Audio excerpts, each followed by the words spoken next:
नमस्कार, आप देख रहे हैं सनसेट टीवी की स्पेशल कवरेज। मैं हूं प्रीति सिंह। गुजरात में हो रहे 36वें राष्ट्रीय खेलों का बुधवार शाम को समापन हो गया।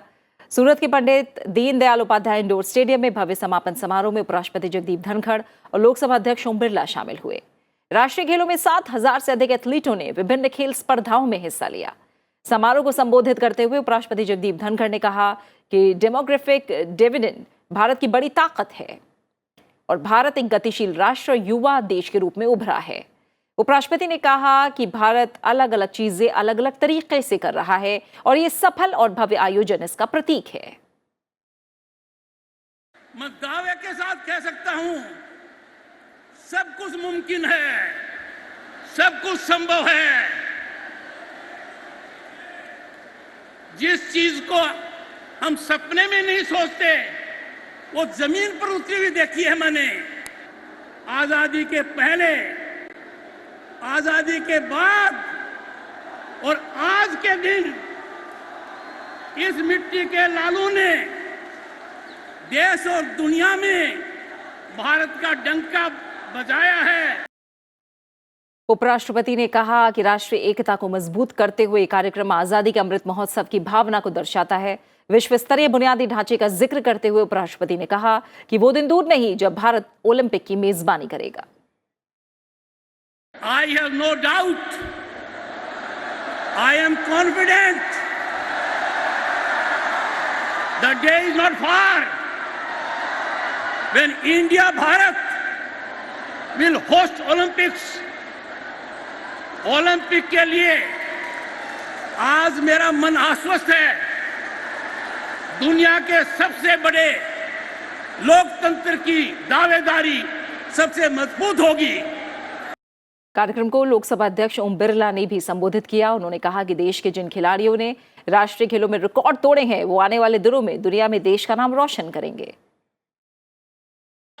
आज देश और दुनिया के अंदर हमारे खिलाड़ियों ने परंपरागत खेलों को भी और नए आधुनिक खेलों के अंदर भी अपनी नेतृत्व क्षमता को बढ़ाया है।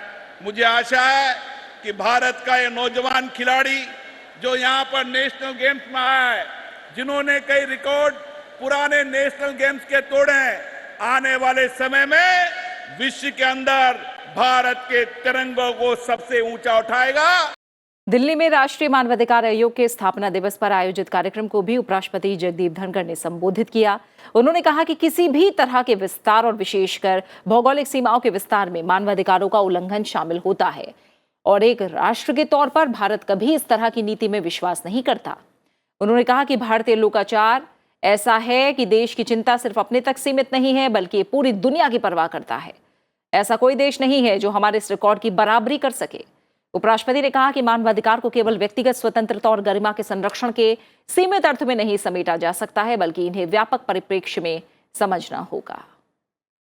It is a befitting recognition of NHRC dedicated efforts and high standards that NHRC India has retained its A status of accreditation with Global Alliance of National Human Rights Institutions for the fourth consecutive year.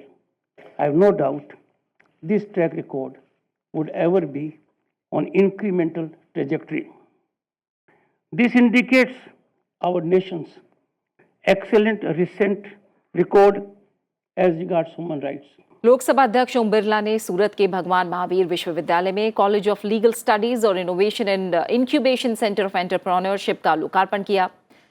इस मौके पर छात्रों के साथ संवाद में लोकसभा अध्यक्ष ने कहा कि युवाओं के कारण डेमोक्रेसी और डेमोग्राफी भारत की सबसे बड़ी ताकत है।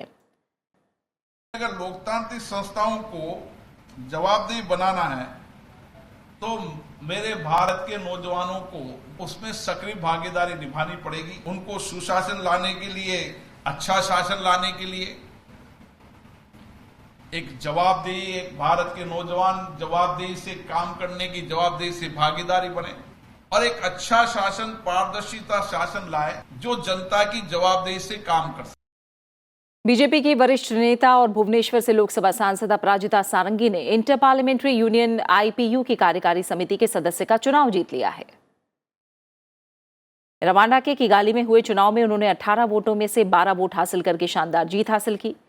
लोकसभा अध्यक्ष ओम बिरला ने उन्हें इस जीत के लिए बधाई दी है। साथ ही प्रतिष्ठित निकाय के सदस्य के रूप में उनके सफल कार्यकाल की कामना भी की है। गोवा के मुख्यमंत्री प्रमोद सावंत ने उपराष्ट्रपति जगदीप धनखड़ से दिल्ली में मुलाकात की। यह मुलाकात दिल्ली स्थित उपराष्ट्रपति निवास पर हुई। इस दौरान विभिन्न मुद्दों पर बातचीत हुई। बात संसदीय समितियों की बैठकों की करें तो बुधवार को लोक लेखा समिति की बैठक संसद भवन परिसर में हुई। इस दौरान समिति के सदस्यों ने बैठक के लिए निर्धारित विषय पर चर्चा की। कांग्रेस के अधीर रंजन चौधरी लोक लेखा समिति के अध्यक्ष हैं। और इसी के साथ संसद टीवी स्पेशल कवरेज में फिलहाल इतना ही। आप बने रहिए संसद टीवी के साथ। नमस्कार।